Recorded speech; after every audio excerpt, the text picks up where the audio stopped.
वासियांचे गेल्या 6 ते 7 दिवसापासून या ठिकाणी शेतीच्या मैदानी आमरण उपोषण सुरू आहे, मात्र अद्यापही ती सुद्धा हतनूर धरणामुळे 27 वर्षापूर्वी जे 9 गावं अफेक्टेड होत होते, ज्यांचं विस्थापन करणं आणि पुनर्वसन करणं, ज्यांचं विस्थापन झालं होतं आणि पुनर्वसन करणं गरजेचं होतं, त्या गावांपैकी धुरखेडा एक गाव आहे.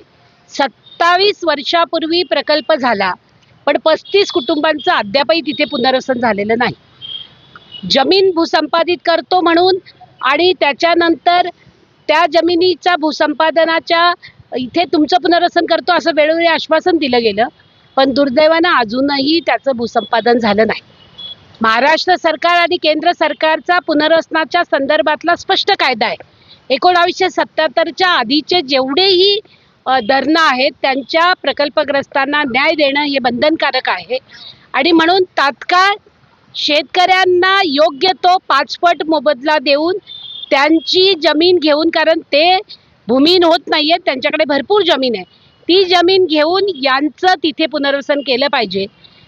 जिल्हा प्रशासन मात्र या लोकांच्या का विरोधामध्ये आहे ते आम्हाला समजत नाही आहे. कारण तिथे जो गट आहे 16 नंबरचा, जो शासकीय जमीन आहे आणि त्याच्यामध्ये शेतकऱ्यांचं पाणी येतं, तापीचं पाणी येतं, सगळ्या बाजूने पाणी येतं आणि तो कायम 4 महिने पाण्याखाली असणारा तो जागा आहे आणि तिथे पुनर्वसन करण्याचा अट्टास प्रशासन जे करतंय. त्यामुळे मला असं वाटतं की आमच्या महायुतीचं सरकार प्रकल्पग्रस्तांच्या बाजूने असतं, पण प्रशासन मात्र विरोधामध्ये आहे आणि म्हणून याची तक्रार आम्ही आदरणीय गिरीश भाऊंना केलेली आहे.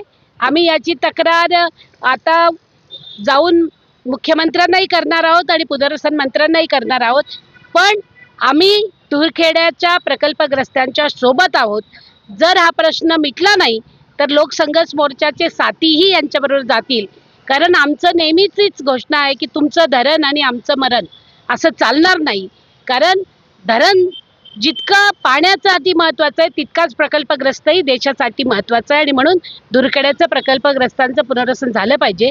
6 दिवस उपोषणाला झाले, पण जिल्हा प्रशासन प्रचंड दुर्लक्ष करतो आहे. ही अत्यंत खेदाची बाब आहे आणि त्याचा आम्ही निषेध करतो. या ठिकाणी काही शेतकऱ्यांचा विरोध असेल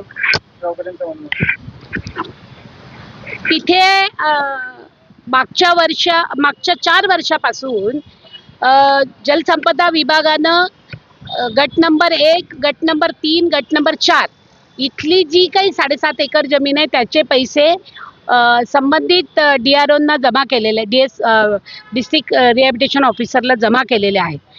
त्यामुळे विरोध तर करणार ज्याची जमीन जाते त्याची, पण ते भूमिहीन होत नाही आहेत, त्यांच्याकडे पर्याप्त जमीन आहे आणि आमची मागणी आहे पुनर्वसनाच्या कायद्याप्रमाणे आत्ता असणाऱ्या रेडी रेकनरच्या 5 पट दर किंवा बाजारभाव जो काही असेल त्याच्या 5 पट दर त्यांना दिला गेला पाहिजे, त्यांना चांगली किंमत दिली गेली पाहिजे आणि ते भूमिहीनही होत नाहीत म्हणून त्यांचा विरोध. अहो किती ठिकाणी विरोध असतो, सरदार सरोवरमध्ये विरोध होता, तुम्ही घेतलं की नाही? म्हणजे सोयीनं करायचं. 9 गावांमधले पण शेतकऱ्यांचा विरोध होता, तिथे मात्र तुम्ही पुनर्वसन केलं की नाही भूसंपादन घेऊन? मग ह्याच एका गावामध्ये कशासाठी राजकारण आणतायत? आणि प्रशासनाने तर अजिबात राजकारण आणू नये, तो त्यांचा धंदा नाही. त्यांनी प्रशासनाने प्रशासकीय पद्धतीनंच फक्त कार्यवाही केली पाहिजे. त्यांनी राजकारणाचा बळी ठरू नये. आणि प्रकल्पग्रस्त हे काही कुठल्या आजाराने ग्रस्त नसतात, ते या देशामध्ये कॉन्ट्रीब्यूट करतात आणि म्हणून त्यांना अधिक महत्त्व दिलं गेलं पाहिजे, ही आमची मागणी आहे. आम्ही आता विनंती करतो आहोत, आम्ही गिरीश भाऊंना विनंती केली, आम्ही चंदूभाऊंच्या बाबतीत मुक्ताईनगरचे आमदार त्यांचा पण काही रोल आहे म्हटल्यावर त्यांनाही विनंती केली आणि कलेक्टरांनाही निवेदन दिलेलं आहे. जर यांचा प्रश्न नाही सुटला तर लोकसंघर्ष मोर्चा म्हणून आम्ही यांच्याबरोबर आहोत. रस्त्यावरची लढाई अधिक तीव्र करण्याचं तुम्हाला 1-2 दिवसात दिसेलच.